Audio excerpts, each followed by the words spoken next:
Good morning, students. Today we will discuss about structure activity relationship SAR in case of pesticides. What is a structure activity relationship? It is the relationship between chemical structure of a molecule and its biological activity. कि molecule का chemical structure क्या है और उस chemical structure के according उस molecule की biological activity क्या है. अगर हम इन दोनों के बीच में रिलेशनशिप स्टडी कर रहे हैं, that is structure activity relationship. तो ये जो सार है that is based upon the knowledge.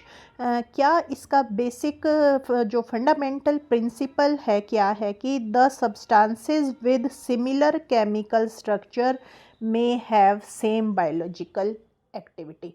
कि अगर सब्सटेंसेस का केमिकल स्ट्रक्चर सेम है तो उनकी बायोलॉजिकल एक्टिविटी भी सेम होगी. ठीक है. तो the study of relationship between molecular structure and physiochemical and biological response that is collectively known as structure activity relationship, and it is the very much rapidly growing field of research in case of chemistry and biology, right? So some areas of application of SAR include design of more active and less toxic agricultural products. कि अब हम pesticides के case की बात कर रहे हैं तो पेस्टिसाइड्स में अब हमें ऐसे प्रोडक्ट्स बनाने हैं, ऐसे प्रोडक्ट्स डिज़ाइन करने हैं जो कि मोर एक्टिव हो.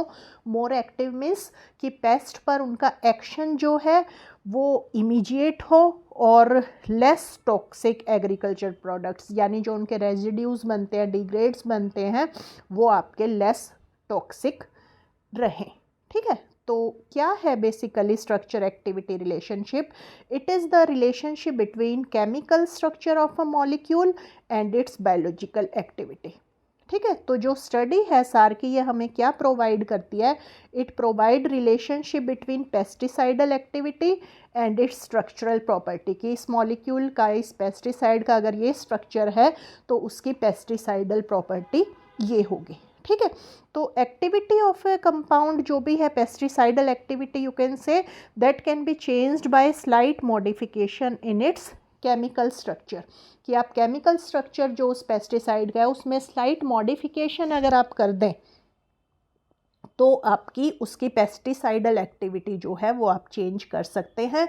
तो केमिकल स्ट्रक्चर आप कैसे मॉडिफाई कर सकते हैं? By substitution of a group with another group. कि एक ग्रुप है, जैसे सपोज करो क्लोरो है, उसको आपने रिप्लेस कर दिया फ्लोरो से. सपोज करो आपका आर ग्रुप है, मिथाइल है, उसको रिप्लेस कर दिया इथाइल से, प्रोपाइल से, मिथॉक्सी से कर दिया सपोज करो. तो आपका क्या होगा? उस पेस्टिसाइड की जो एक्टिविटी है वो चेंज हो जाएगी. ठीक है.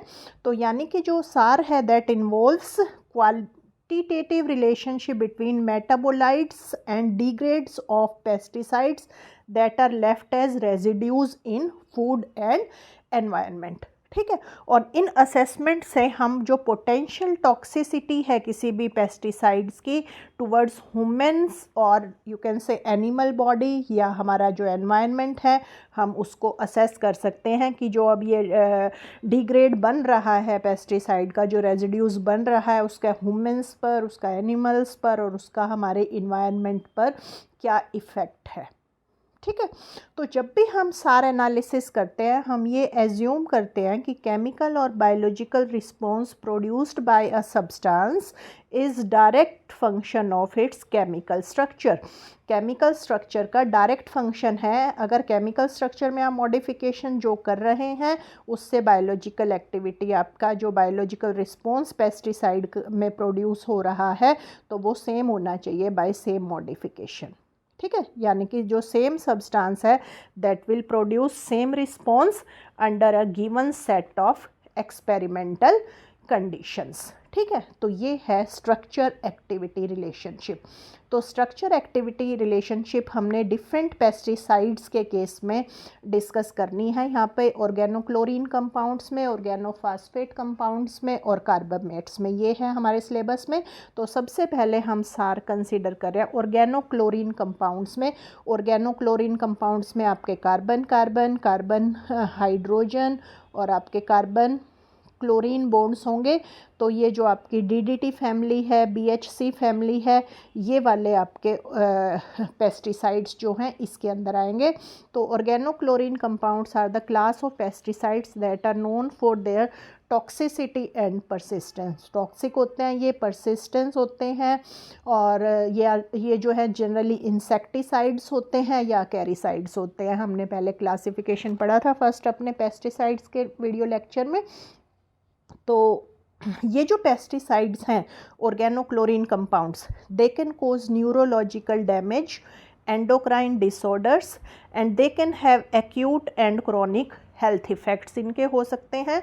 और अगर हम इनके कॉन्टीन्यूस एक्सपोजर्स में आए ऑर्गेनोक्लोरीन कंपाउंड्स के, पेस्टिसाइड्स के, तो they can cause a number of symptoms like convulsions, आपको फिट्स पड़ सकते हैं, headache, dizziness, nausea, vomiting, tremors, confusion, muscle weakness हो सकती है, ब्लड स्पीच हो सकती है आपकी, और स्वेटिंग आपको हो सकती है। ठीक है, तो ये इनऑर्गेनो क्लोरीन पेस्टिसाइड्स के आपके साइड इफ़ेक्ट्स हैं। अब ये जो ऑर्गेनो क्लोरीन पेस्टिसाइड्स है ये मैंने आपको बता दिया। इंसेक्टिसाइड्स और अकेरिसाइड्स आपके इसके आते हैं।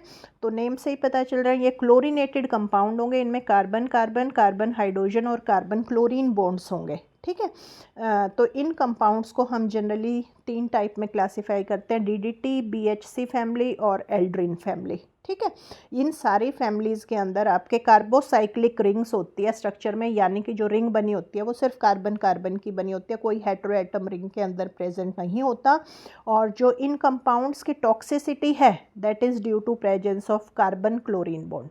अब ये जो कार्बन क्लोरीन बॉन्ड है इनका नंबर और इनकी पोजीशन जो है that can affect the toxic nature of compounds.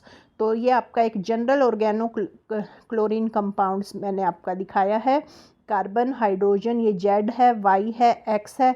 तो यहाँ क्लोरीन आपका प्रेजेंट है। अब क्लोरीन कितना प्रेजेंट है, ये यहाँ भी है या यहाँ भी है या कहाँ है या कोई और कौन सा ग्रुप आप यहाँ पे लगा देंगे। तो डिफरेंट ग्रुप से अगर आप सब्स्टिट्यूशन करते हो तो आपकी उस पेस्टिसाइड की जो टॉक्सिसिटी है वो आपकी चेंज होती रहेगी। तो जैसे DDT की अगर मैं बात करूँ तो ये DDT है आपका, DDT क्या होता है, पैरा पैरा डैश डाइक्लोरो, ये आपका हो गया ट्राइक्लोरो ईथेन, 2 कार्बन एटम आपके इसके अंदर प्रेजेंट होते हैं। तो ये आपका हो गया DDT। तो DDT के अंदर जो सब्स्टिट्यूशन है बेंजीन रिंग्स का एट डेफिनेट पोजिशंस, तो दैट कैन इंक्रीज और decrease the efficiency of compound. ठीक है, इसमें रेजोनेंस फैक्टर्स भी आपके आ सकते हैं, इलेक्ट्रॉनिक फैक्टर्स भी, कि प्लस आई इफेक्ट है, माइनस आई इफेक्ट है, क्या इफेक्ट है। तो उसकी वजह से आपकी टॉक्सिसिटी जो है वो मॉडिफाई होती रहेगी। ठीक है, तो DDT में यहाँ 2 पैरा पोजिशंस अवेलेबल हैं।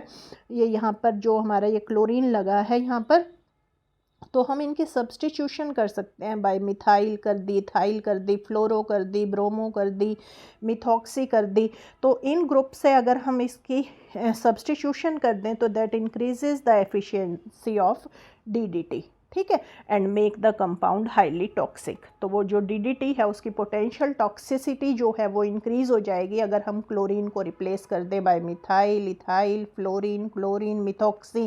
ठीक है, तो para para dash di fluoro अगर एनालॉग की बात करें, यानी कि यहाँ भी क्लोरीन की जगह फ्लोरीन है, यहाँ भी फ्लोरीन है, तो that is very much toxic then DDT।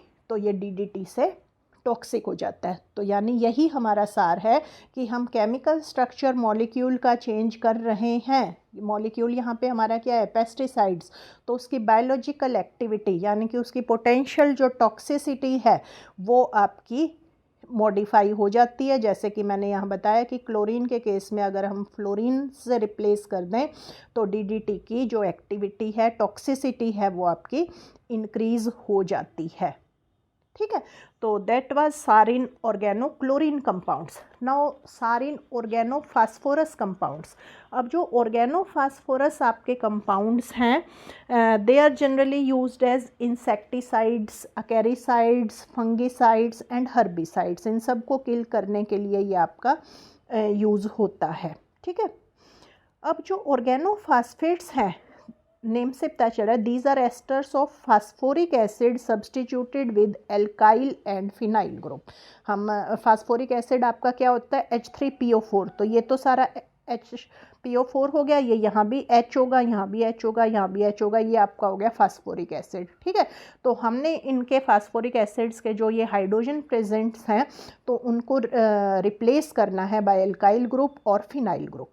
ठीक है, तो उससे आपकी जो फिज़िकल एक्टिविटी है इन कंपाउंड्स की वो आपकी वेरी हो जाएगी फ्रॉम देयर स्ट्रक्चरल वेरिएबिलिटी, कि आप स्ट्रक्चर वेरी कर रहे हैं तो उनकी एक्टिविटी डिफरेंट हो जाएगी। तो बायो एक्टिविटी जो ऑर्गेनो फास्फेट्स कंपाउंड्स की होती है, that is due to their ability to inhibit the action of enzyme acetyl कोलाइन esterase. Acetyl कोलाइन esterase आपका जो है एक एंजाइम होता है जो कि आपका ये कहो हमारे नर्वस सिस्टम्स में, नर्व एंडिंग्स पे या हमारी आरबीसीज में प्रेजेंट होता है, और ये आपका एसिटाइल कोलाइन जो है वो जनरेट करता है, जो कि आपका न्यूरोट्रांसमीटर होता है। तो उसकी जो फंक्शन प्रोडक्शन है यू कैन से एसिटाइल कोलाइन की, ये डिसरप्ट करता है। कैसे? क्योंकि ये जो ऑर्गेनोफॉस्फोरस पेस्टिसाइड्स होते हैं ये आपके इस एसिटाइल कोलाइन एस्टरेज एंजाइम को इनहिबिट कर देते हैं। ठीक है, तो अल्टीमेटली आपका ये न्यूरोट्रांसमीटर एसिटाइल कोलाइन को जनरेट नहीं करेगा और आपका जो है ultimately it leads to death. ठीक है, पेस्ट्स जो भी जिस पे भी हम इसको अप्लाई कर रहे हैं, फंगस पे, पेस्ट पे और हर्ब्स पे, तो वो आपके किल हो जाएंगे। ठीक है, तो ये आपका इम्पॉर्टेंट पैरामीटर है इन डिटर्मिनेशन ऑफ सार इन केस ऑफ ऑर्गेनोफॉस्फेट कंपाउंड्स। तो ऑर्गेनोफॉस्फेट कंपाउंड्स में आप देख रहे हैं पेंटावेलेंट फास्फोरस प्रेजेंट है, ये आपका देख रहे हैं फास्फोरस 5 आपकी इसकी वैलेंसी है। तो इसमें वैकेंट 3d ऑर्बिटल्स प्रेजेंट होते हैं for preparation of other organo phosphate compound. तो ये जो वैकेंट 3d ऑर्बिटल होते हैं आप इसको यूज़ करते हैं और कंपाउंड्स को जनरेट करने के लिए। तो फॉर फॉर्मेशन ऑफ थायोफॉस्फेट्स, अगर थायोफॉस्फेट्स आपको जनरेट करने हैं तो ये जो डबल बॉन्डेड ऑक्सीजन है that is replaced with sulphur, इसको आप सल्फ़र से रिप्लेस कर देंगे। अब ये जो आपके आर ग्रुप्स प्रेजेंट हैं ये आपके सेम भी हो सकते हैं, ये आपके डिफरेंट भी हो सकते हैं। Increasing number of carbon chain leads to increase in toxicity. ये आर ग्रुप आपका मिथाइल है तो टॉक्सिसिटी थोड़ी कम होगी, इथाइल है और ज़्यादा होगी, प्रोपाइल है और ज़्यादा होगी। तो जैसे जैसे आप कार्बन चेन के अंदर कार्बन एटम्स का नंबर इंक्रीज़ करते जाएंगे वैसे वैसे आपकी टॉक्सिसिटी जो है वो इंक्रीज़ होती जाएगी। तो यानी कि इन जो ऑर्गेनोफॉस्फोरस पेस्टिसाइड्स हैं इनकी जो टॉक्सिसिटी है वो किस पे डिपेंड करती है? Nature and environment of bonds with different receptors. यानी कि जो पीओ बॉन्ड यहाँ पर प्रेजेंट है that play a very important role in process of poisoning action inside the body of pest. ठीक है, तो ये डिफरेंट ग्रुप्स चेंज करके आर कर दिया आपने, एक्स कर दिया, या आपने डिफरेंट ये जो आर ग्रुप है इसकी जगह एस आर कर दिया, मिथाइल ग्रुप लगा दिया, तो उससे आपकी इनकी एक्टिविटी चेंज होती रहेगी। ठीक है, तो दैट वाज सारिन ऑर्गेनोफॉस्फोरस कंपाउंड्स। नाउ सारिन कार्बामेट्स। अब कार्बामेट्स क्या होते हैं? कार्बामेट्स, कार्बेमिक एसिड क्या होता है? Carbamic acid is this NH2C double bond OOH। ठीक है, ये आपका कार्बेमिक एसिड है और कार्बेमिक एसिड का आपने एस्टर बना दिया, यानी कि this H is replaced by R और सब्सटीट्यूटेड कार्बेमिक एसिड ले लिए। ये जो NH2 के 2 H हैं that are replaced by R group. तो ये आपका इन जनरल हो गया कार्बामेट। ठीक है, सब्सटीट्यूटेड कार्बामेट आपका हो गया। तो ये जो कार्बामेट्स हैं ये इंसेक्टिसाइड्स की तरह भी काम करते हैं, मोलस्किसाइड्स, निमेटिसाइड, निमेटोड्स को किल करने के लिए, मोलस्क को किल करने के लिए, इंसेक्ट्स को किल करने के लिए आप यूज़ करते हैं। And these are esters of carbamic acid. तो इनकी एक्टिविटी भी सेम होती है जैसे ऑर्गेनोफॉस्फोरस कंपाउंड्स की। This is also due to their ability to inhibit the action of acetyl कोलाइन esterase. Same activity आपकी रहेगी इनकी। देन सार जो है कार्बामेट्स में किस तरह है? अब कार्बामेट्स में आपने देखा ये जो N है इस N के साथ आप सिर्फ एक ही मिथाइल लगा सकते हैं, एन मिथाइल, ठीक है, या यहाँ भी मिथाइल से रिप्लेस कर दिया, आपका हो गया एन एन डाई मिथाइल। तो ये जो कंपाउंड्स हैं, रेदर देन कि सिर्फ आप ओ के साथ आर ग्रुप लगा दें, तो that compounds are found to be highly efficient. Highly efficient means highly toxic. अब एफिशिएंसी जो है that decreases with the size of an alkyl group. यहाँ पर एन के साथ जो एल्काइल ग्रुप लगा रखे हैं, अगर उसका साइज़ बढ़ा देंगे तो यहाँ एफिशिएंसी डिक्रीज़ हो जाती है, ठीक है।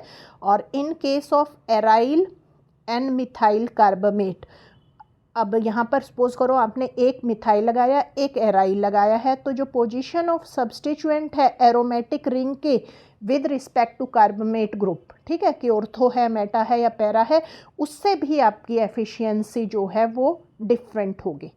जैसे कि एल्काइल ग्रुप जब आप मेटा पोजीशन पे लगा दें with respect to carbamate group, ठीक है, that increases the efficiency of compound. और जबकि अगर आप एल्काइल मरकेप्टो इज SR, ठीक है, और आपने एल्कॉक्सी OCH3 ग्रुप आपका या OR ग्रुप आपने लगा दिया, that increases the efficiency when present in ortho position, ठीक है। तो एल्काइल ग्रुप्स आपने कार्बामेट के साथ with respect to meta position लगाने हैं तो एफिशिएंसी को इंक्रीज़ करेंगे, और एल्काइल मरकेप्टो ग्रुप लगा रहे हैं आप, या मिथॉक्सी या एल्कॉक्सी इन जनरल ग्रुप लगा रहे हैं, तो वो एफिशिएंसी को इंक्रीज़ करेगा जब आप ऑर्थो पोजीशन पे लगाएंगे with respect to carbamate group, right. So this was all about structure-activity relationship in case of pesticides. Thanks for watching the video. Thank you.